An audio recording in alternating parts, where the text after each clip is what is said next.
আরেকটা সুযোগ দিন। আমি নামাজ শুরু করব, আমি সব পাপ ছেড়ে দিব, আমি আপনার পথে ফিরে আসতে চাই, আমাকে একবার সুযোগ দিন। আমি তো শুধু একটু ফোন ব্যবহার করছি, নামাজ তো পরে পড়ব, এখন উঠতে ইচ্ছা করছে না। সময় তো অনেক আছে সামনে, এত তাড়াহুড়া করার কি দরকার। রাত বাড়তে লাগলো, কিন্তু সে নামাজ ভুলেই গেল। আজ নামাজটা বাদ দিলাম, শরীরটাও একটু ক্লান্ত লাগছে। কাল থেকে ঠিকমতো শুরু করব। আল্লাহ তো ক্ষমাশীল, তিনি বুঝবেন। তুমি এখনো তরুণ, এখন ইবাদত না করলেও চলবে, বয়স হলে সব ঠিক করে নিবে। এখন জীবনটা এনজয় করো, এত চিন্তা করার কিছু নেই। এইসব নামাজ রোজা নিয়ে এত সিরিয়াস হওয়ার দরকার নাই। জীবনটা উপভোগ করো, পরে সময় হলে সব ঠিক হয়ে যাবে। এখন মজা করাই আসল। কিন্তু এটা কি ঠিক হবে? আজান হচ্ছে ঠিকই, কিন্তু এখন উঠতে ইচ্ছা করছে না, একটু পরে পড়ব। আল্লাহ তো জানেন আমি ইচ্ছা করে বাদ দিচ্ছি না, পরে পড়ে নিব। একটা নামাজ না পড়লে কি এমন হবে?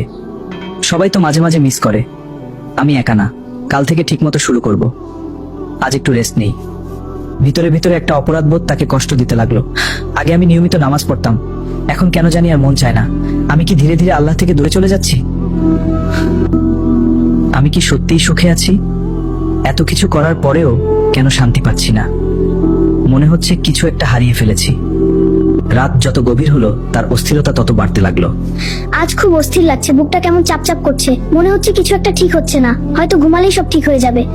ঘুমানোর পর সে এমন এক জায়গায় পৌঁছালো যেটা তার জীবনের মোড় ঘুরিয়ে দেবে। আমি কোথায় চলে এসেছি? চারপাশে এত অন্ধকার কেন? এই জায়গাটা এত ভয়ঙ্কর লাগছে কেন? আমার খুব ভয় লাগছে। তুমি কি ভেবেছিলে তোমার প্রতিটা কাজের হিসাব হবে না? তুমি কি মনে করেছিলে নামাজ ছেড়ে দিলেও কেউ কিছু বলবে না? না, আমি তো পুরোপুরি ছেড়ে দেইনি। আমি শুধু দেরি করছিলাম।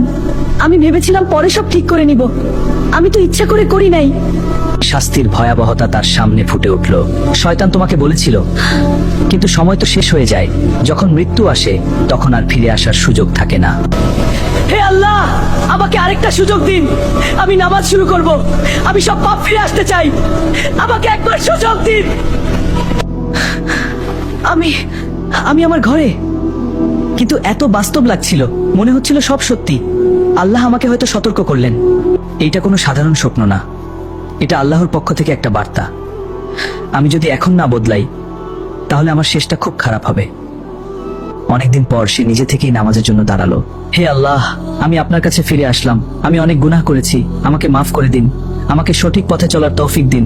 আমি আর কখনো আপনার আদেশ অমান্য করব না। আমি নামাজ ছাড়ব না। আমি শয়তানের ধোঁকায় আর পড়ব না। আমাকে শক্তি দিন। ধীরে ধীরে সে বদলে যেতে লাগলো।